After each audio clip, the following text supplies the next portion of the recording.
NDA आणि मोदीजींचा भगवा झेंडा फडकला आहे आणि रेखा गुप्ता या लाडक्या बहिणीला मुख्यमंत्री बनवलेलं आहे.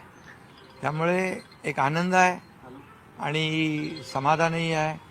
आता खऱ्या अर्थाने जे गेले अनेक वर्ष या दिल्लीत होणारं प्रदूषण असेल, दिल्लीत होणारी वाहतूक कोंडी असेल, हे सगळं जे आहे तर ह्या सगळ्या गोष्टीला आता चालना मिळेल, विकासाला चालना मिळेल. जसं देशभरामध्ये डबल इंजिनचं सरकार काम करत होतं आणि केंद्राची देखील आम्हाला मदत मिळत होती.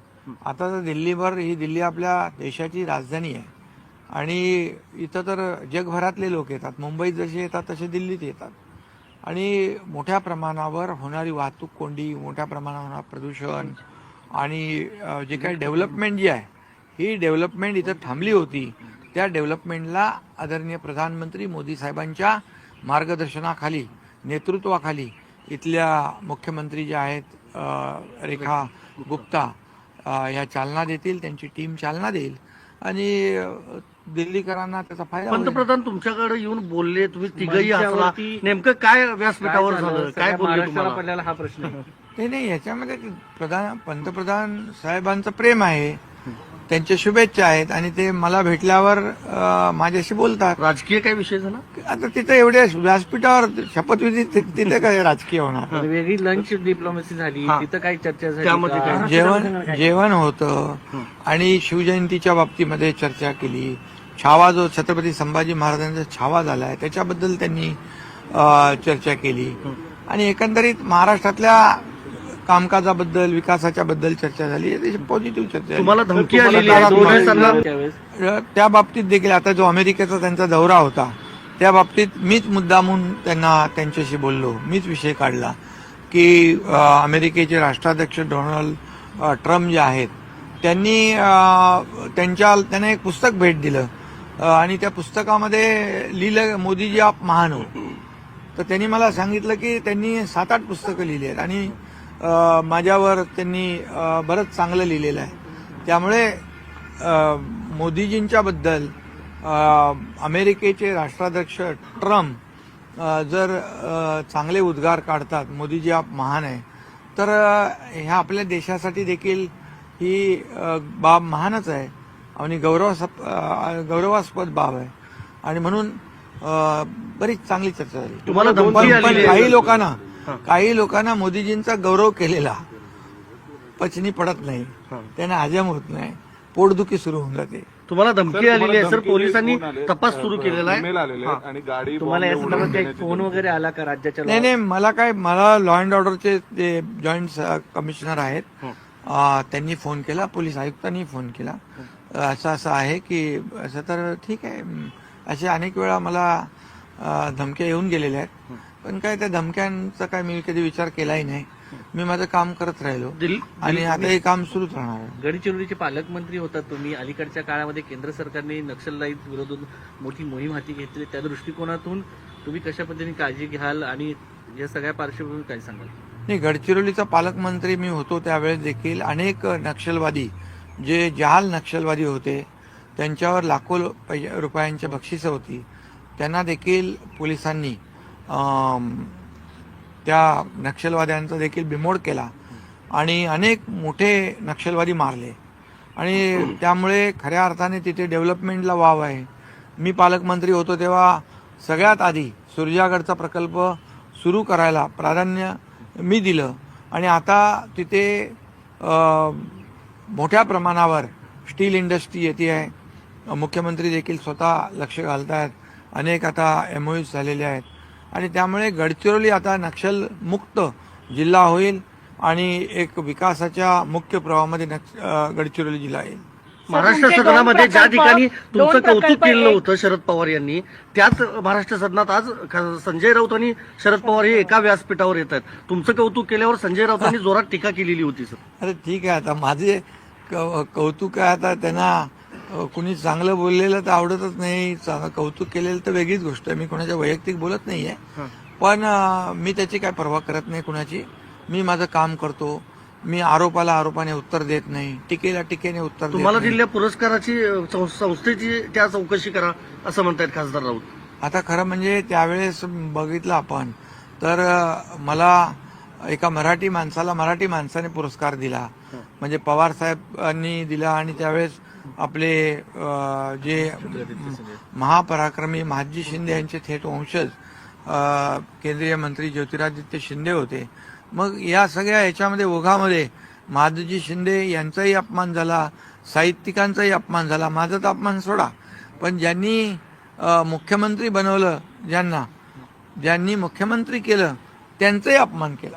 मग त्यामुळे माझा तर अपमान सोडा. सर, तुमच्या काळातले 2 प्रकल्प होते. जालना प्रकल्प आहे ते थांबवलं जात आहे. तुमच्यामध्ये कोल्ड वॉर सुरू आहे, अशा प्रकारे चर्चा आहे. जर डीप क्लीन प्रकल्प बघितला पुण्यातील प्रकल्प बघितला, खरपुडीच्या प्रकल्पाची 900 कोटीच्या चौकशी करण्याचे निर्देश सीएमने दिले. बीएमसीचं 1400 कोटींचं. नाही, याच्या बाबतीमध्ये मी माहिती घेतो. आम्ही जे सुरू केलेले प्रकल्प आहेत लोकहिताचे प्रकल्प, आणि त्यावेळेस मी मुख्यमंत्री होतो, देवेंद्रजी उपमुख्यमंत्री, अजितदादा उपमुख्यमंत्री होते. त्यामुळे आम्ही जे प्रकल्प सुरू केले ते लोकहिताचे केले. या बाबतीमध्ये मी माहिती घेतो. कोल्ड नक्की वॉर करा. सुरू आहे मुख्यमंत्री आणि उपमुख्यमंत्रीमध्ये, हेही बोललं जातं. मग ते 2 वॉर रूम म्हणा किंवा वेगवेगळ्या या बाबतीमध्ये मी ऑलरेडी हा. माझं म्हणणं आणि वक्तव्य केलेलं आहे. सीएम वॉर रूम जी आहे, सीएम वॉर रूम मध्ये मोठे प्रकल्प आपण मॉनिटर करतो. त्यामध्ये मुख्यमंत्री आहे. मी मुख्यमंत्री होतो तेव्हाही आम्ही मॉनिटर करत होतो. मुख्यमंत्री, दोन्ही उपमुख्यमंत्री त्या सीएम वॉर रूमचं मॉनिटर करत असतात. एखादा प्रकल्प जो आहे त्याला कुठे अडचण आहे का, लँड एक्विशन, फॉरेस्ट, इतर काही परवानग्या थांबल्यात का, यामुळे तो प्रकल्प जो आहे त्याला चालना मिळते, त्याला वेग येतो, गती येते. आणि आम्ही जे सुरू केलेला आहे तो समन्वय कक्ष आहे. जे शिवसेनेकडे जी खाती आहेत त्या खात्यांचा आढावा घेण्याची त्या समन्वय कक्षाची जबाबदारी आहे. एक प्रश्न, त्यामुळे या समन्वय कक्षाच्या माध्यमातून शिवसेनेकडे असलेले जे विभाग आहेत, खाती आहेत, त्याला गती देणं, त्याला चालना देणं, त्यामुळे कामाचं कुठेही डुप्लिकेशन नाही, कोल्ड वॉरच्या बातम्या कशा आहेत? यंत्रणेचं डुप्लिकेशन नाही, पॅरलल सिस्टीम नाही. आणि वैद्यकीय कक्ष तर तुम्ही म्हणालात की तो तर मी जेव्हा मुख्यमंत्री होतो आणि देवेंद्रजी उपमुख्यमंत्री होते तेव्हाच सुरू झालेला आहे. 23 मध्ये त्यांच्याच कक्षामध्ये ते कंटिन्यू केलेलं आहे. त्यामुळे असं तुम्ही ह्या सगळ्या बातम्या ज्या आहेत ना, तुम्हीच चालवता मीडियावाले, तुमचा TRP वाढवायला. त्यामुळे तुम्ही खऱ्या बातम्या दिल्या पाहिजे. आणि त्यामुळे कुठलाही कोल्ड वॉर नाही, कुठलाही हॉट वॉर नाही.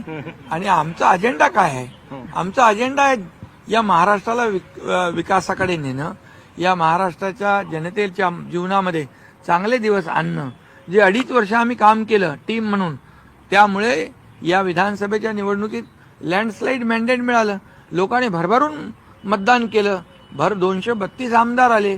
आता त्याच वेगाने आम्ही टीम म्हणून काम करतोय आणि पुढे जातोय. साहेब, एक मुद्दा असा आहे की सातत्यानं असं म्हटलं जातं की उद्धव ठाकरे यांनी तुम्हाला अगोदर मुख्यमंत्री पदाचा शपथ दिला आणि नंतर म्हटलं गेलं की शरद पवारांनी सांगितलं की उद्धव साहेब तुम्ही जर धुरा हातात घेतली नाही तर हे राज्य चालवणं कठीण होईल. त्याच्यात वस्तुस्थिती काय? हे शब्द बघा, दिला होता की नाही? मला त्या भूतकाळामध्ये जायची इच्छाही नाही. आम्ही एकच सांगतो, जेव्हा बाळासाहेबांचे विचार पायदळी तुडवून जेव्हा काँग्रेस आणि महाविकास आघाडी स्थापन झाली त्याच वेळेपासून खऱ्या अर्थाने आमदार नाराज होते आणि शिवसेनेचं खच्चीकरण होत होतं. म्हणजे बाळासाहेब म्हणायचे माझी काँग्रेस होऊ देणार नाही. त्याच काँग्रेसच्या बरोबर सरकार स्थापन केल्यानंतर त्या ठिकाणी ही सुरुवात झाली होती. आणि म्हणून आता ते पार पुलाखालून खूप पाणी वाहून गेलेलं आहे. आणि मी मुख्यमंत्री झालो 2.5 वर्षामध्ये खूप काम केलं, याचं समाधान आहे मला. आता तुमच्या पक्षात शिवसेनेमध्ये इतके कार्यकर्ते पदाधिकारी येत आहेत, पण तुमचं खापर फोडलं जातं याचं की शरद पवारांनी हे शब्द दिला त्यामुळे एकनाथ शिंदे यांना मुख्यमंत्री करता आलं नाही. अरे बाबा, हे कोण बोलताय त्यांना विचारा ना. मला मी काय सांगणार? तुमचा बालेकिल्ला कुठलाही नाही. मी 2.5 वर्ष काम केलं, याचा आनंद आहे मला. तुमच्याकडे अनेक बालेकिल्ला काही खासदार प्रवेश करणार अशी खूप चर्चा आहे. केव्हापर्यंत प्रवेश करणार आहे? ऑपरेशन टायगर थांबलं? हे सगळं तुमच्या मीडियावरच सगळं सुरू आहे. कुठं काही म्हणजे अशी राजकीय चर्चा नाही, काही नाही. आणि तुम्हीच सगळ्या या रोज हा येणार तो जाणार तो येणार तुमचे नेते सांगतात. तुम्ही चांगले प्रकल्प दाखवा ना महाराष्ट्रातले ज्याच्यात फायदा आहे लोकांना, की अटल सेतू दाखवा, कोस्टल हायवे दाखवा, मेट्रो दाखवा, समृद्धी महामार्ग दाखवा, मिसिंग लिंक दाखवा, काय काम चालू आहे. तुमचा कुठलाही सर बालेकिल्ला नाही, फक्त टेकड्या बालेकिल्ला सर तुमचा कुठलाही नाही, तुम्ही पैशांनी बालेकिल्ले उभं केले तसं अरे संजय कोणाच्या राऊतांनी टीका बद्दल, केली. अरे मला हा. कोणाच्या बद्दल विचारतात, तुमचे प्रश्न संपले का सगळे. धन्यवाद, चला.